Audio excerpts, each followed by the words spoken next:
should note, to be clear, the large did find that there was more issue with Trump, but there was a particularly important comment that Harris made that our checkers found misleading. Here it is. And as of today, there is not one member of the United States military who is in active duty in a combat zone in any war zone around the world, the first time this century. You, I should know, are the first former Green Beret in Congress. What did you think of that moment? Well, I about fell out of my chair. I immediately thought of the 3 soldiers from Georgia who were killed by Iranian missiles and drones in Jordan. I thought of the 2 Navy SEALs who died trying to intercept Iranian smugglers and also coasted Somalia. I thought about the ships that had been used as target practice by the Houthis with drones and anti-ship missiles supplied by Iran. Heck, an aircraft carrier just got a combat medal for the first time since World War II for its actions off the Red Sea. We could keep going down the list. The special operators that are in Syria right now as we speak. We just had 6 wounded in a raid on an ISIS compound. We had another 6 wounded by a missile attack. I mean, this is a long list. So either she's a wallflower and vice president, and had nothing to do with any of these actions and decisions. Oh, by the way, nothing to do with the debacle in Afghanistan. Or she was at the table and was deliberately misleading the country. And it's right on the heels of Biden and his debate, saying he hasn't lost anybody on his watch. It's completely out of touch with Gold Star families and completely out of touch with the chaos that is engulfing the world on Harris's watch, on Biden's watch. I do want to ask you about Russia's war in Ukraine. Twice in a row, Trump would not answer the question when asked if he wants Ukraine to win the war. Is that a problem? Well, look, I thought he was actually then consistent that he wants to end the war. I don't think President Trump and many Americans... He wouldn't say that. So is that a problem that he won't say that? No, he actually, well, let's roll the tape. No, he wouldn't say that he wants Ukraine to win the war. He says he wants the war to well, end. President Biden nor Harris can define what winning is. And if I could finish, is expelling every Russian from every inch of Crimea, former Ukrainian territory. Is that winning? Is that how you would define winning? And look, at the end of the day, he talked about driving both sides to end the war in a diplomatic solution and actually laid out how he would engage the leaders on both sides, as he's done in rallies, speeches, and at the debate. So I think he's been very consistent. What we haven't heard the last 4 years is a strategy. How far, how long, how much, how are we going to get to any type of negotiated solution, which is obviously where this war needs to go. So Trump claimed that he would negotiate the end of the war with Zelensky and Putin before he even takes office if he wins. That's not legal.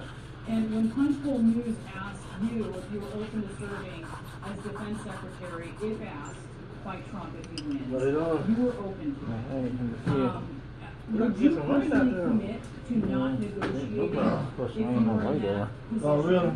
It looks like it's all towards Louisiana, but when I saw it down, I didn't have therapy today, but I saw it when I was in eating breakfast at the Brown building there. But there's some submarine on my radar. Oh, yeah. But Cloud needs some rain, though. Oh, they bomb. Yeah. I seen some before. Yeah, it's good to watch him. That will get Putin to the table at the same time with the Ukrainians. Hey, you don't have a blank check here. You guys need to lay out a framework for how to negotiate an end to this conflict and this. I'm not sure what you're asking me there on some hypothetical position and how we would lay that out. We did see some negotiation in the last transition, which is why I asked you. It wasn't hypothetical in that transition, which is why I'm asking you. If you're referring to Mike Flynn talking to the Russian ambassador when the transcripts were actually released, it was completely appropriate. And we also had text messages of FBI agents saying, do we want to catch him in a lie or do we want to just get him fired?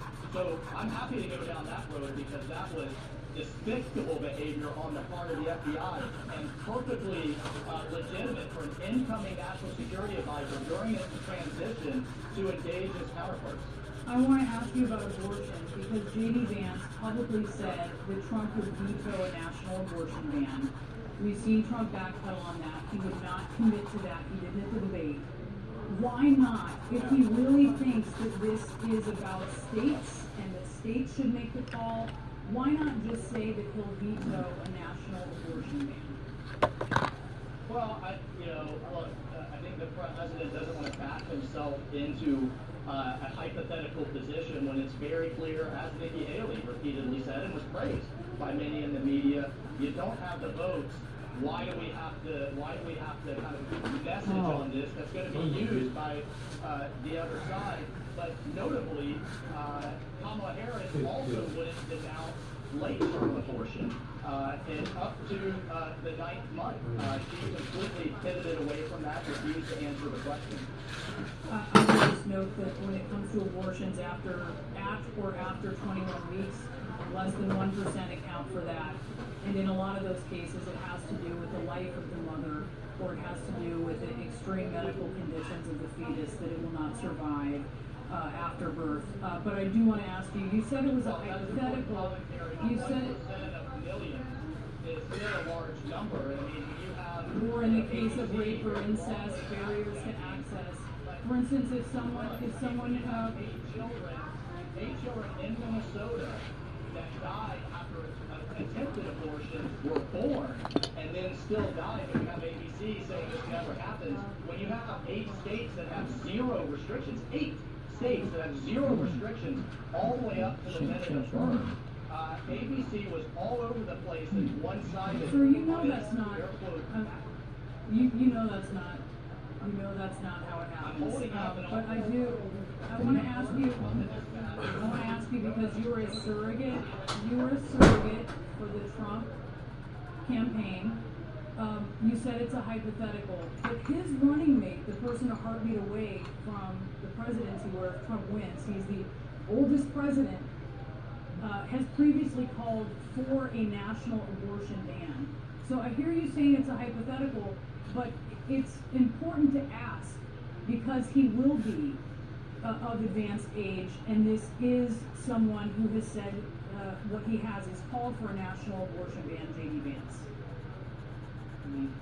So, Brianna, we're talking about, well, I guess it's not that fantastical. President Trump was almost killed, but should he get elected? Should he die in office?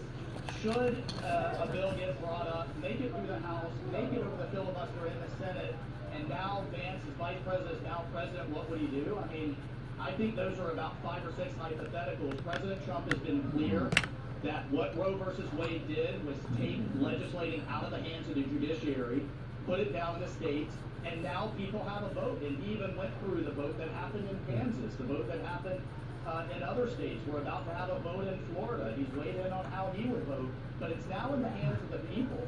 And that's where, that's where such, I think, a difficult issue, which is when does life begin? It should be in the hands of the voters, and that's what moving it out of the Supreme Court and back into state legislatures has done. He said it over and over again. Well, it was certainly a big night last night. We'll have to see if there's another one. It is still TBD. Congressman Walsh, thanks for being with us. Sure. Okay. We'll be right back.